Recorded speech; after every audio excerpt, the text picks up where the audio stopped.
ಒಂದು ದಿನ ಕಾಡಿನಲ್ಲಿ ಚಿಕ್ಕ ಮೊಲ ಚಿನ್ನಿ ವಾಸಿಸುತ್ತಿತ್ತು. ಚಿನ್ನಿಗೆ ಕ್ಯಾರೆಟ್ ತುಂಬಾ ಇಷ್ಟ.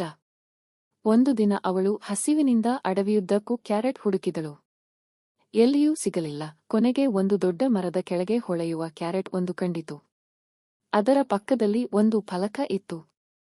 ಫಲಕದಲ್ಲಿ ಹೀಗೆ ಬರೆಯಲಾಗಿತ್ತು, ಈ ಕ್ಯಾರೆಟ್ ಮಾಂತ್ರಿಕದು. ಇದನ್ನು ತೆಗೆದುಕೊಳ್ಳುವ ಮೊದಲು 3 ಒಳ್ಳೆ ಕೆಲಸ ಮಾಡಬೇಕು. ಚಿನ್ನಿ ಯೋಚಿಸಿದಳು. ಮೊದಲ ಒಳ್ಳೆ ಕೆಲಸ, ಹಾದಿಯಲ್ಲಿ ಅಳುತ್ತಿದ್ದ ಪುಟ್ಟ ಇರುವೆಗೆ ಸಹಾಯ ಮಾಡಿ ಅದರ ಆಹಾರವನ್ನು ಮನೆಗೆ ತಲುಪಿಸಿದಳು. 2ನೇ ಒಳ್ಳೆ ಕೆಲಸ, ಬಾಯಾರಿದ ಪಕ್ಷಿಗೆ ಎಲೆಗಳಲ್ಲಿ ನೀರು ತಂದು ಕೊಟ್ಟಳು. 3ನೇ ಒಳ್ಳೆ ಕೆಲಸ, ವಯಸ್ಸಾದ ಆಮೆಗೆ ನದಿ ದಾಟಲು ಸಹಾಯ ಮಾಡಿದಳು.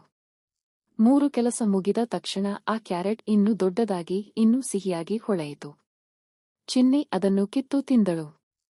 ಆದರೆ ಅವಳು ಅದನ್ನು ಒಬ್ಬಳೇ ತಿನ್ನಲಿಲ್ಲ, ಕಾಡಿನ ಎಲ್ಲಾ ಸ್ನೇಹಿತರಿಗೂ ಹಂಚಿದಳು. ಆ ರಾತ್ರಿ ಕಾಡಿನ ಎಲ್ಲಾ ಪ್ರಾಣಿಗಳು ಚಿನ್ನಿಗೆ ಧನ್ಯವಾದ ಹೇಳಿದವು. ಚಿನ್ನಿಗೆ ಅರ್ಥವಾಯಿತು, ಹಂಚಿದಾಗ ಸಂತೋಷ 2ರಷ್ಟು ಆಗುತ್ತದೆ. ಕತೆಯಿಂದ ಕಲಿತದ್ದು, ಒಳ್ಳೆ ಕೆಲಸ ಮಾಡಿದರೆ ನಮಗೆ ಮಾತ್ರವಲ್ಲ, ಎಲ್ಲರಿಗೂ ಖುಷಿ ಸಿಗುತ್ತದೆ.